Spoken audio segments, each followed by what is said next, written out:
हाँ भैया, लेकिन जयकारे में हल्ला मचावा करो वस नहीं। 88,000 ऋषि मुनि प्रेम पूर्वक सौनकादि ऋषियों की वार्ता श्रवण कर रहे हैं, सुन रहे हैं। सूत जी महाराज ने कहा, महर्षि आपने बहुत उत्तम प्रश्न किया है और इस प्रश्न से निश्चित रूप से हम मानवों का कल्याण होगा, और मेरा ही नहीं अपितु 88,000 ऋषियों का ही नहीं, इस धरा पर जितने भी मनुष्य हैं सबका कल्याण होगा। महाराज कहते हैं कि राजा परीक्षित जब दिग्विजय प्राप्त करते हैं, क्योंकि बलशाली ठीक बाबा के समान, महाराज युधिष्ठिर के समान, उनके मन में इच्छा जागृत हुआ, क्यों ना चल करके नगर भ्रमण करना चाहिए। और राजाओं का एक नियम था बाण संधान करने का, तो किसी मनुष्य के ऊपर तो बाण का संधान कर नहीं सकते थे। अगर युद्ध की तैयारी करना है तो वन में जाना पड़ता था। जैसे शब्द भेदी बाण इत्यादि अनेकानेक बाण बताए गए हैं। कोई दौड़ता हुआ जा रहा हो तिरछा और उसके ऊपर बाण कैसे चलाया जाए, तो उसके लिए वन में जाकर के मृगा के ऊपर बाण चला करके राजागण अपने बाण को साधते थे। एक दिवस उनके मन में इच्छा जागृत हुआ कि चल करके नगर भ्रमण करना चाहिए। और नगर भ्रमण करते करते आज वो नगर से बाहर निकल पड़ते हैं। देखते क्या है, एक चंडाल का समान, चंडाल के जैसा बिल्कुल उसका मुख है, क्योंकि कलयुग का आगमन होने वाला है। तो पर युग का अंतिम चरण चल रहा है, संधि का समय है, दोनों युग का संधि का समय। और ऐसे समय में कलयुग चाहता है कि हमें कहीं ना कहीं अगर स्थान मिल जाए तो मैं इस पृथ्वी पर अपना राज्य स्थापित करूं। लेकिन महाराज परीक्षित के रहते रहते असंभव है, क्योंकि वो धर्मनिष्ठ है, और धर्मनिष्ठ जो राजा होता है उसके प्रजा में या उसके नगर में पाप नहीं व्याप्त कर पाता है। आज महाराज परीक्षित के सन्मुख वह एक चंडाल का रूप लेकर के खड़ा है, गौ के ऊपर प्रहार कर रहा है। गौ के 4 पैर बताए गए हैं, और सबसे बड़ी चीज देखिए 4 पैर है क्या। पहली चीज तो धर्म, दूसरा सत्य, तीसरा दया, पवित्रता, तप इत्यादि। ये 4 स्तंभ बताए गए हैं हमारे सनातन धर्म के, और इसको जागृत जो रखता है फिर उसका कभी हार नहीं होता है। इसमें से जैसे कहते नहीं, अर्थ धर्म न काम रुचि गति न चहो निर्वाण, जन्म जन्म रति राम जी पद यह वरदान न आन। अर्थ धर्म काम मोक्ष, ये 4 फल की चर्चा बार बार आती है। जैसे हनुमान चालीसा में ले लीजिए, शुरू में ही बताया गया है, सिर गुरु चरण सरोज रज निजमन मुकुर सुधार, वर्णौ रघुवर विमल जसु जो दायक फल 4। तो वो फल 4, अब फल में न तो वो आम है, न केला है, न संतरा है, न पपीता है, वही ये 4 फल है। और इस 4 फल को जो सुरक्षित रख पाता है, तो ये 4 फल ऐसे मिलेगा भी नहीं। भजन से मिलेगा, दया से मिलेगा, तप से मिलेगा, सत्य बोलने पर मिलेगा, धर्मनिष्ठ होने पर मिलेगा, पवित्रता पर मिलेगा, ऐसे साधारण रूप से मिल भी नहीं जाता है। महाराज ने देखा कि वो चंडाल गौ के ऊपर प्रहार कर रहा है, और यहां तक कि उसके एक पैर टूट चुके हैं। महाराज ने जब देखा, अरे मेरे नगर में मेरे होते हुए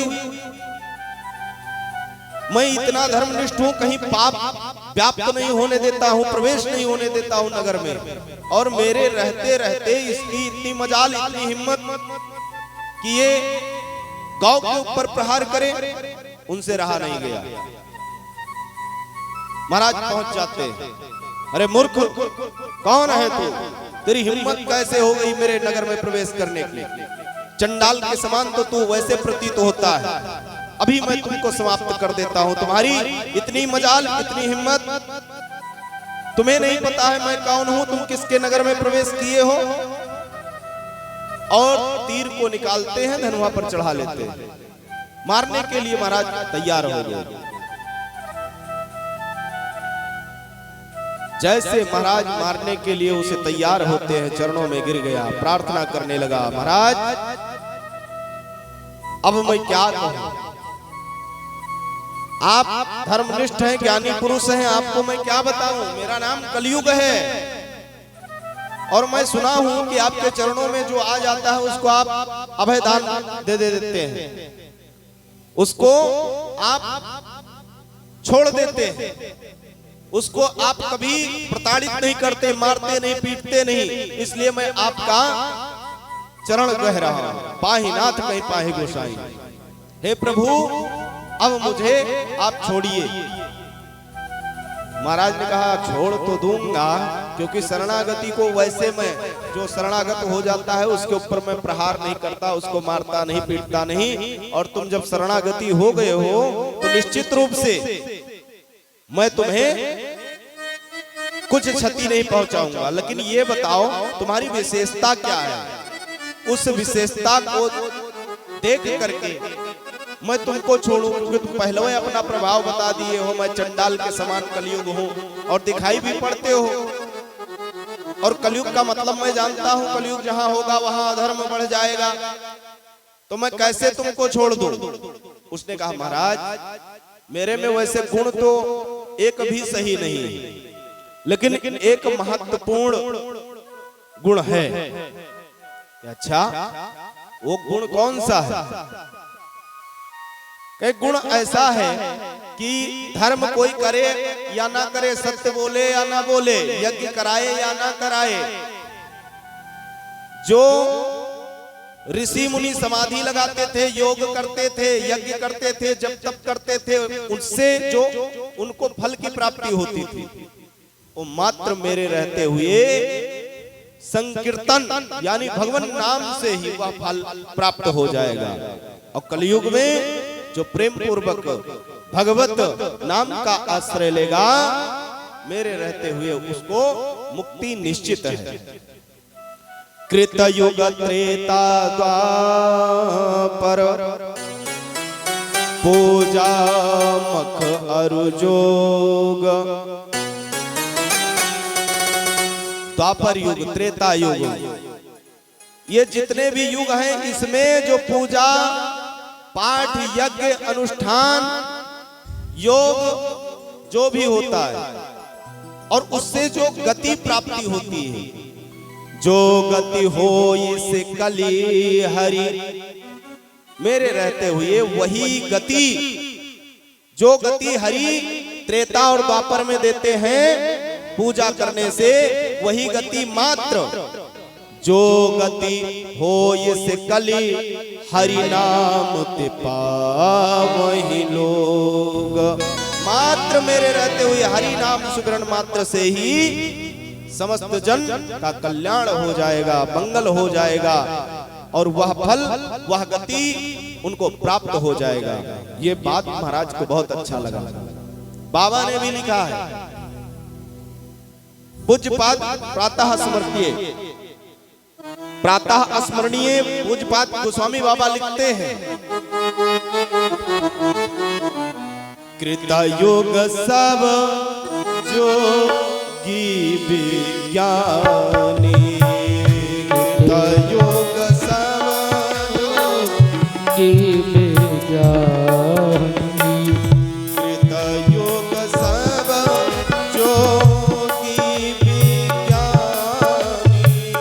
कृतयुग सब जोगी विज्ञानी, कृतयुग सब, कृतयुग सब, कृतयुग सब जोगी विज्ञानी, कृतयुग सब जोगी विज्ञानी, करे हरि ध्यान तरई भव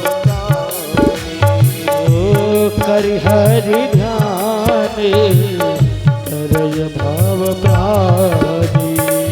करे हरि ध्यान करे भव प्राणी। करे हरि ध्यान करे भव प्राणी। कलयुग केवल नाम आधारा। कलियुग केवल नाम आधारा। कलयुग केवल नाम आधारा। कलियुग केवल नाम आधारा। सुमिर सुमिर ओ सुमिर सुमिरे नरे उतर ही पाजा। सुमिर सुमिर उतराई पारा। सुमिर सुमिर नरे उतर ही पाजा। इस कलिकाल में जो मेरे रहते हुए भगवान नाम का आश्रय लेगा, तो जो योगी जन समाधि लगाते थे, योग करते थे, अनेकानेक यज्ञ करते थे, अनुष्ठान करते थे, उससे जो गति प्राप्ति होती थी, वो गति मात्र हरि नाम सुमिरन से ही प्राप्त हो जाता है। इसलिए मैं बराबर कहा करता हूँ, अगर हरि को ध्याओगे तो हरि आपको ध्याएंगे। अगर आप हरि को नहीं ध्यान करते, हरि का चिंतन नहीं करते, तो फिर हरि आपको कहां से याद कर सकते हैं। कलयुग में बहुत सरल है भक्ति, बशर्ते आप कर पाए या न कर पाए। मतलब यहां तक बता दिया गया, आप कैसे भी रहें। अब इसका मतलब यही, भाव को भाव चाहे जैसे, लेकिन हरि को भजते रहो, राम राम करते रहो। नाम भगवान का जो दिल से लिया करते हैं,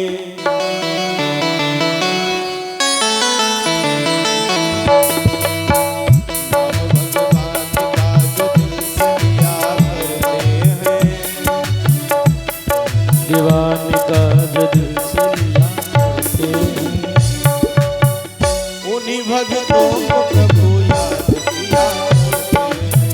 उन्हीं भक्तों को प्रभु याद दिया करते हैं। उन्हीं भक्तों को प्रभु याद किया करते हैं। नाम भगवान का जो दिल से लिया करते हैं, भगवान का जो दिल से लिया करते हैं, उन्हीं भक्तों को प्रभु दान दिया करते हैं। हरि बोल।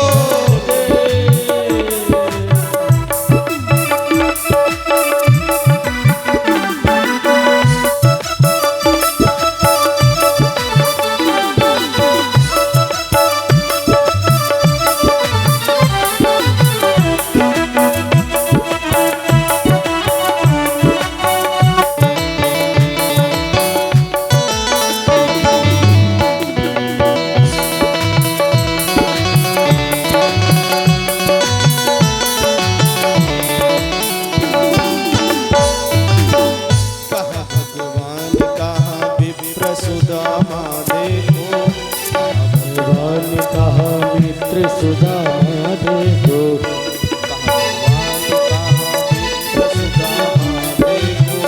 कहाँ भगवान कहाँ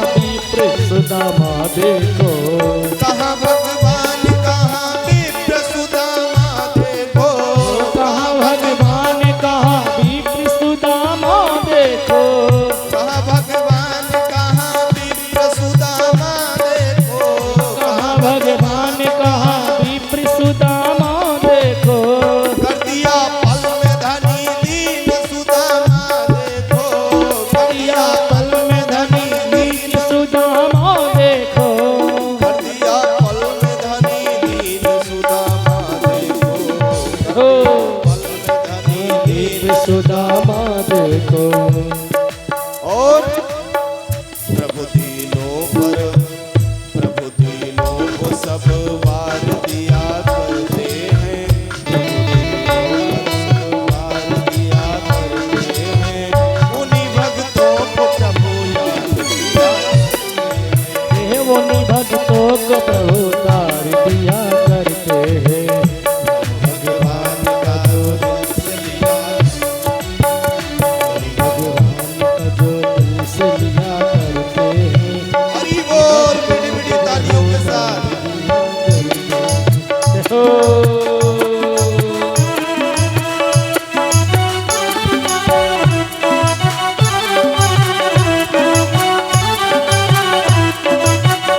पक्षी हैं और भगवान गिद्धराज की भी सदगति कर देते हैं।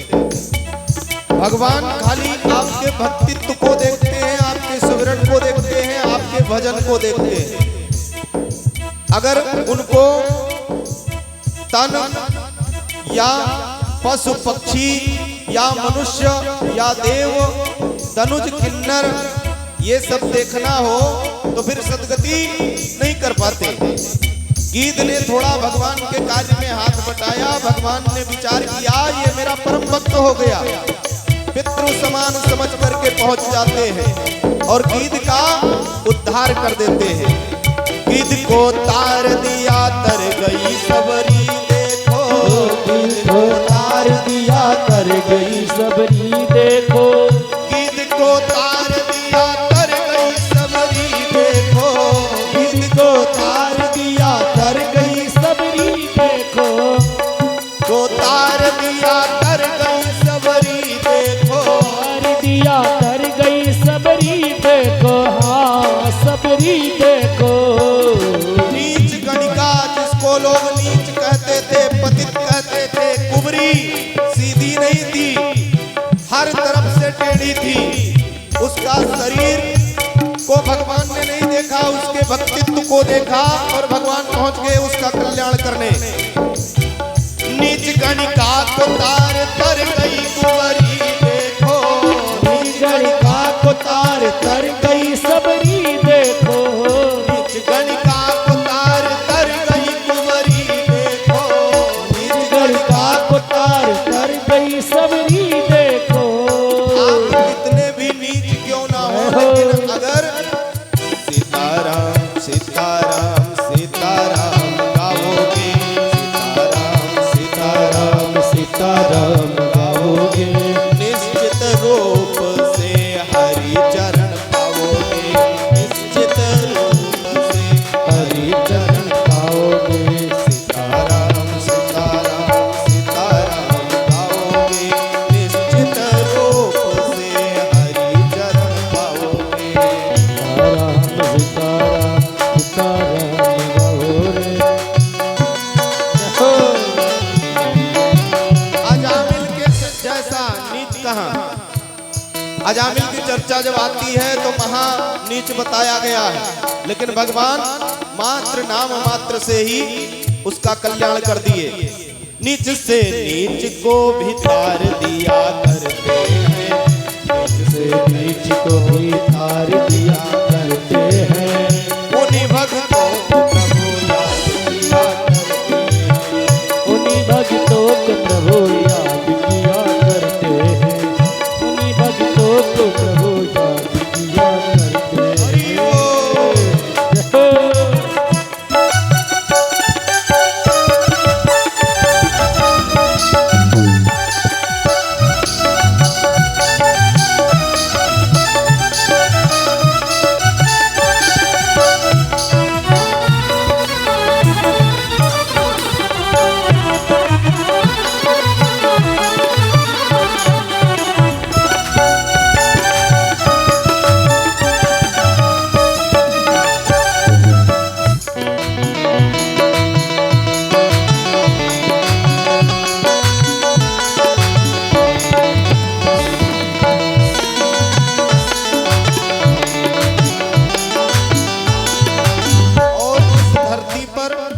अधिक पाप बढ़ता है, भगवान किसी न किसी रूप में आकर के इस धरती का कल्याण करते हैं, पृथ्वी का कल्याण करते हैं, हम भक्तों का कल्याण करते हैं।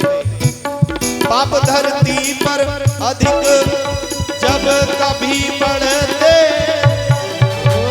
पाप धरती पे कभी जब अधिक बढ़ते हैं, पाप धरती पर जब कभी अधिक बढ़ते, पाप धरती पे जब कभी अधिक बढ़ते देखा, भक्तों पर अधिक जब कभी बढ़ते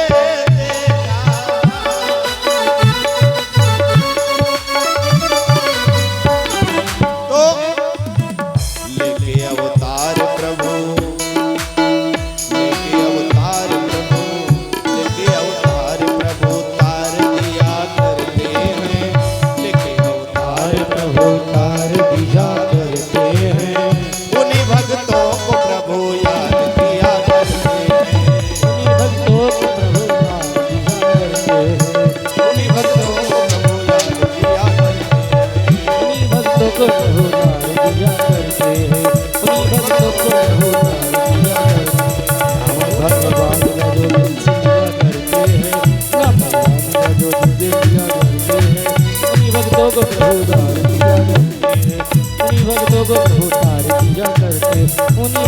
को प्रभु तार दिया करते, उन्हीं भक्तों को प्रभु तार दिया करते हैं।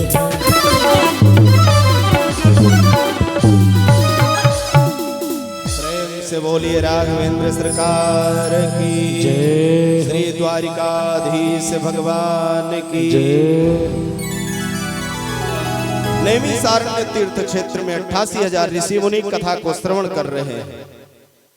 आज सूत जी महाराज कहते हैं, राजा परीक्षित ने जब ऐसा दृश्य देखा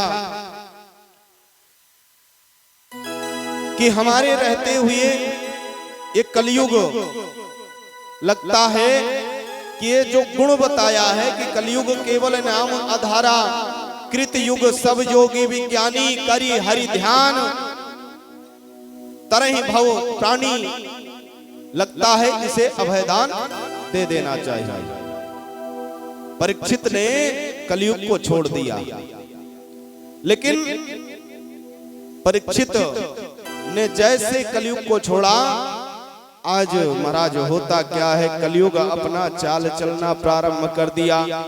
कलयुग ने कहा, महाराज आप मुझे छोड़ तो रहे हैं, लेकिन ये तो बताइए आपके नगर में मैं कहां जाकर निवास करूं, आपके क्षेत्र में कौन कौन सा स्थान मुझे आप दे रहे हैं। राजन ने विचार करके कहा, कलयुग सर्वप्रथम तो आप जाकर दुत क्रीड़ा जहां पर जुआ होता हो, सर्वप्रथम जाकर के वहां निवास करो। वारे वाह महाराज, आपने कृपा भी अगर किया तो ऐसा किया कि स्थान जो मुझे दिया है जुआरी अड्डा पे, अरे कोई एक दो स्थान ठीक ठाक मिल जाता तो आपकी बड़ी कृपा होती।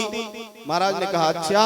महाराज ने विचार किया और विचार करके कहा, मद्यपानम चा, जहां मदिरा का पान होता हो वहां जाकर के निवास करो। दुत क्रीड़ा मद्यपानम चा, पहले दुत क्रीड़ा यानी जुआ अड्डा, चाहे वो कंचा हो यानी सट्टाबाजी जहां लगता हो, जाकर के वहां निवास कर लो। दूसरा मद्यपान, शराब, वैसे तो शराब पीना ही नहीं चाहिए। देखो मैं बराबर कहा करता हूं, शराब मदिरा जो होता है, घर को अगर बर्बाद करना है, बहुत भगवान संपत्ति दिए हो, धन दिए हो, वैभव दिए हो, आप कोई कार्य करो या ना करो, खाली एक ढक्कन पीना प्रारंभ कर दो। एक ढक्कन से दो ढक्कन, दो ढक्कन से आधी सीसी, आधी सीसी से एक सीसी, फिर धीरे धीरे गांव में व्यवहार बढ़े लगी। 1 बीघा बिकाई, 2 बीघा बिकाई, 3 बीघा बिकाई, और धीरे धीरे आपके पास कुछ रह न जाए। यहाँ तक कि हो पाई अगर तो कन्यादान करे खत्ती आप थे 2 रुपया नठारी। मद्यपान कितना खराब, और अगर आपके पास कोनो अवगुण न हुए, खाली एक अवगुण आ जाए मद्यपान, तो मद्यपान अवगुण औते खन सारे अवगुण आ जाते हैं। इसलिए बंधुओं, आपसे मैं बार बार प्रार्थना करूंगा, अगर मद्यपान करते हैं तो छोड़ दीजिए, जीवन को मत बर्बाद करिए।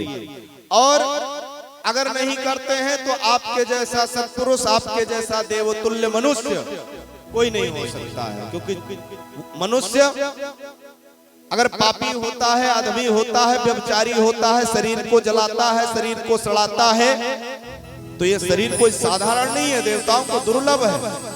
और ये शरीर भगवान ने कृपा करके अगर हमें आपको दिया और इसका हम दुरुपयोग करें, मात्र भजन करने के लिए शरीर मिला है, सद्गति प्राप्त करने के लिए शरीर मिला है, इतने पे भी अगर हम समझ ना पाए तो फिर अगर आप कल्पना करिए भगवान हमको फिर मनुष्य बना के भेजेंगे, तो एक बार भगवान से भूल हो गया, दोबारा भूल नहीं हो सकता है। इसलिए अपने जीवन को संवारना चाहिए, भले गलतियां होती रहती हैं, त्रुटियां होती रहती हैं, लेकिन जहां तक हो सके अपने जीवन को संवारना चाहिए। और ये जीवन तभी संवरता है जब हम आप मनुष्य हरि के कीर्तन, हरि के भजन में लग करके अपने जीवन को व्यतीत करते हैं।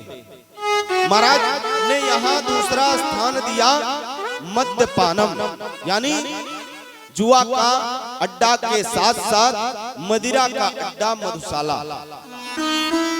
हाथ जोड़ करके कलयुग प्रार्थना करने लगा, महाराज ये दोनों स्थान तो एक समान, एक दूसरे के चचेरे भाई हैं, जान लो। अरे नक सग कहो तो चचेरे मान लो।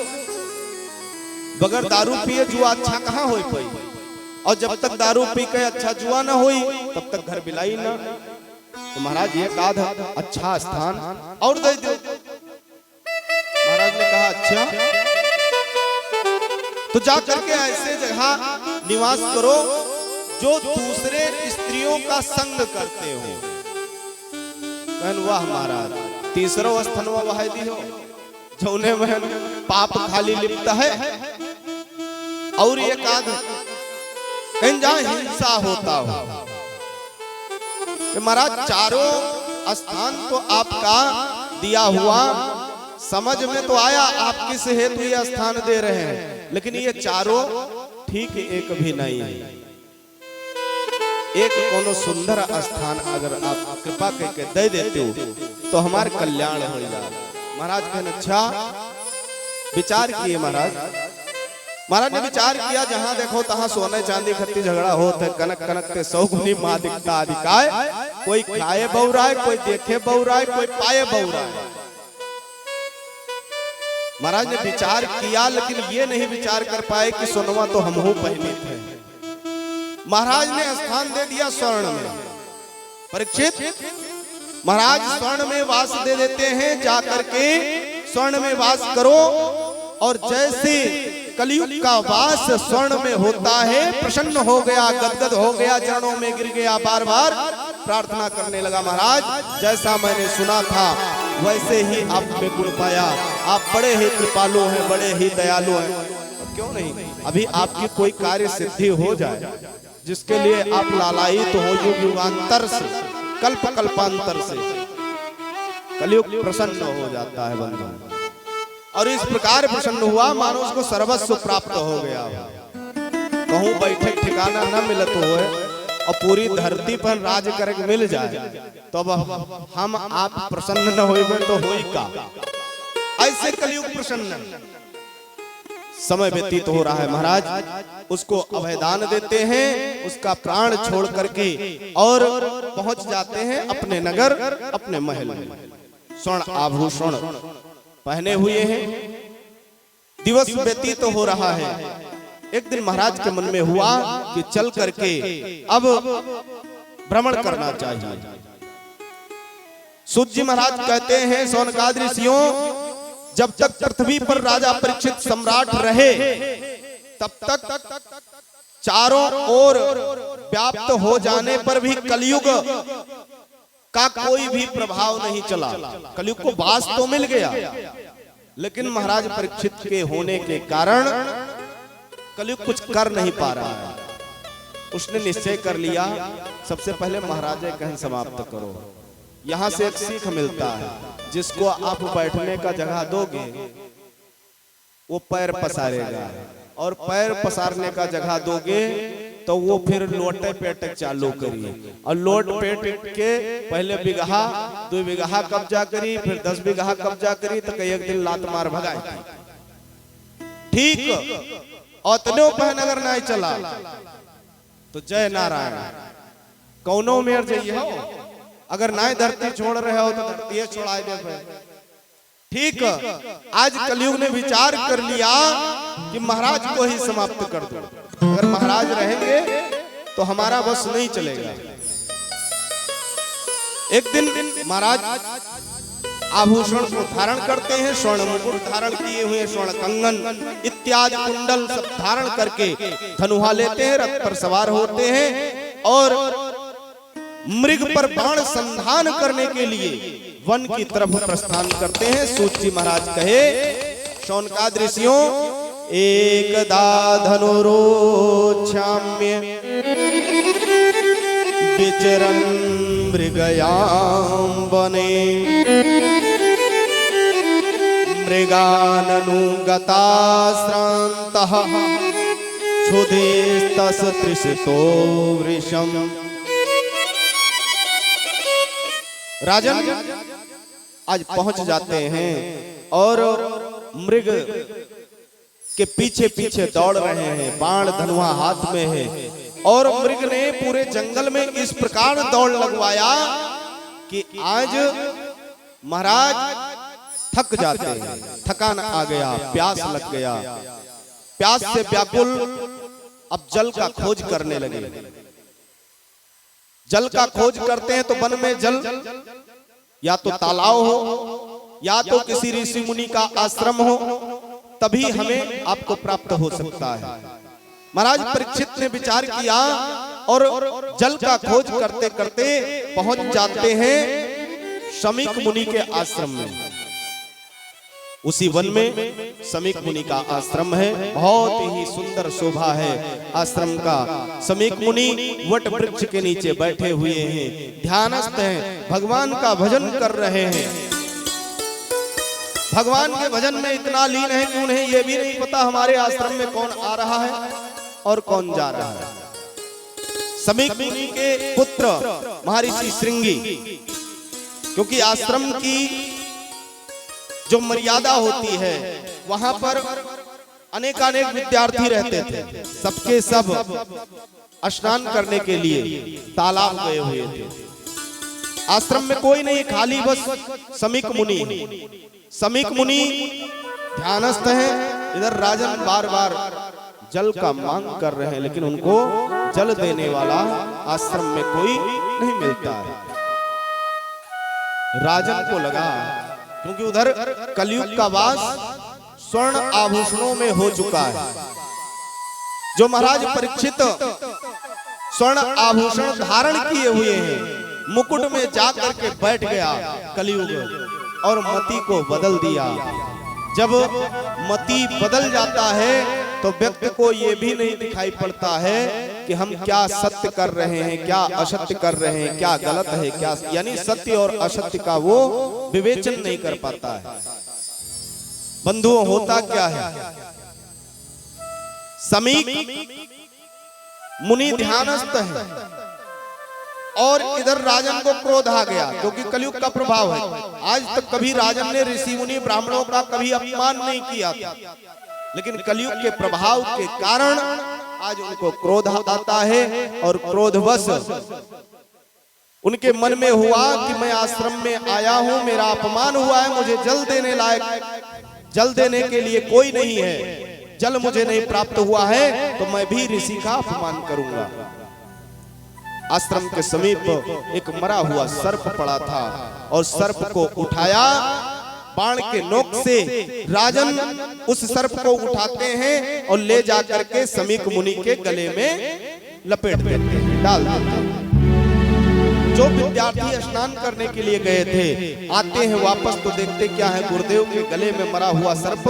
और आश्रम से राजा परीक्षित बाहर निकल रहे हैं, उनको पता चल गया आश्रम में और तो कोई आएगा नहीं, राजन आए हैं, ये कृत्य राजन का ही किया हुआ है। जाकर के श्रृंगी को बताया। श्रृंगी ऋषि उस समय संध्या पूजन कर रहे थे तालाब में। जैसे उनको पता चला मेरे पिता का अपमान राजा परीक्षित ने किया है, आज तुरंत जल को हाथ में लिया और श्राप दे दिया।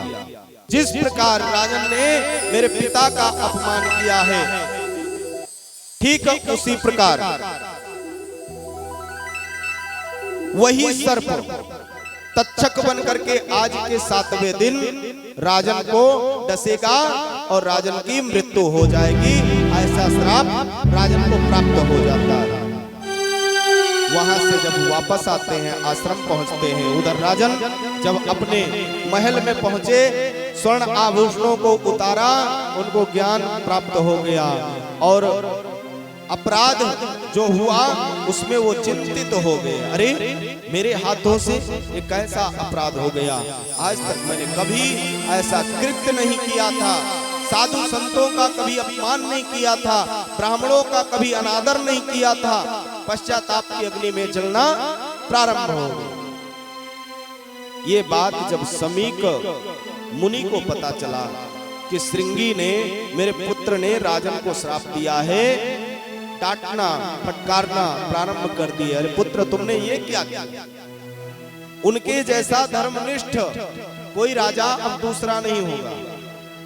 कलयुग का ये प्रभाव था, राजा का कोई दोष नहीं था, लेकिन भावीवश जो होना था हो गया। अब राजन के पास संदेशा भेजवा देना चाहिए कि आज के ठीक 7वें दिन तक्षक रूपी काल उनको डसेगा और उनकी मृत्यु होगी। देखिए, मरना सबको 7 दिवस में ही, कोई 8वां दिवस तो बन के आएगा नहीं। यहां कथा यह सिखाती है कि हर पल आप भगवान का चिंतन करो। सबकी आयु मात्र 7 दिन की ही है, चाहे हम हो, चाहे आप हो, चाहे पशु हो, चाहे पक्षी हो, चाहे कीट हो, चाहे कोई भी हो, सबकी आयु निर्धारित 7 दिवस की है। 7 दिवस से 8वां दिवस नहीं होता है। अब पूछो कैसे नहीं होता है? रविवार से प्रारंभ करिए, शनिवार तक आ जाइए, और इसके अलावा अगर कोई वार बना हो तो बताइए। ठीक है, उसी प्रकार राजन की भी मृत्यु 7 दिवस में ही होना है। राजन को जब संदेशा प्राप्त हुआ, राजन क्षणिक मात्र चिंता नहीं करते हैं, अपने पुत्रों को बुलाया, जन्मेजय इत्यादि उनके पुत्र हैं, समस्त पुत्रों को बुला करके राजपाट सौंपा, और संसार के लोगों का जो आशा है, सारे आशाओं का त्याग करके राजन निकल पड़ते हैं। संसार के लोगों से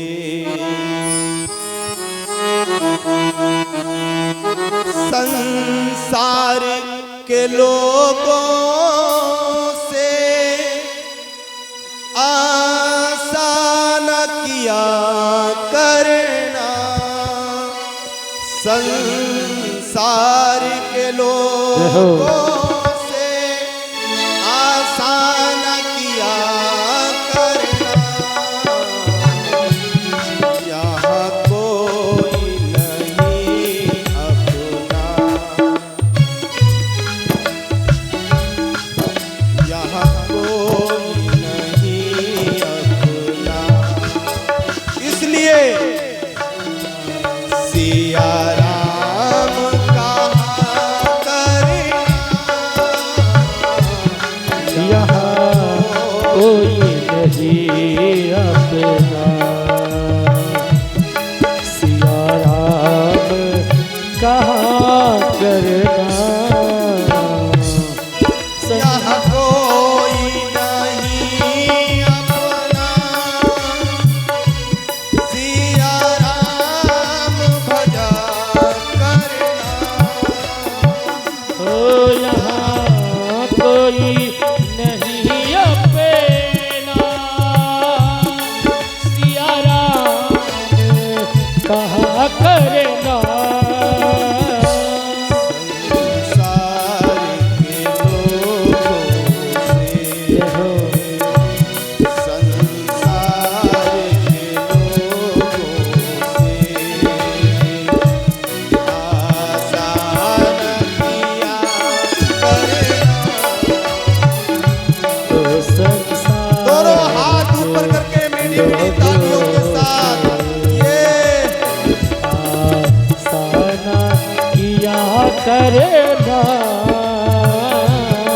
संसार के लोगों से आसाना किया करना। हरि बोल।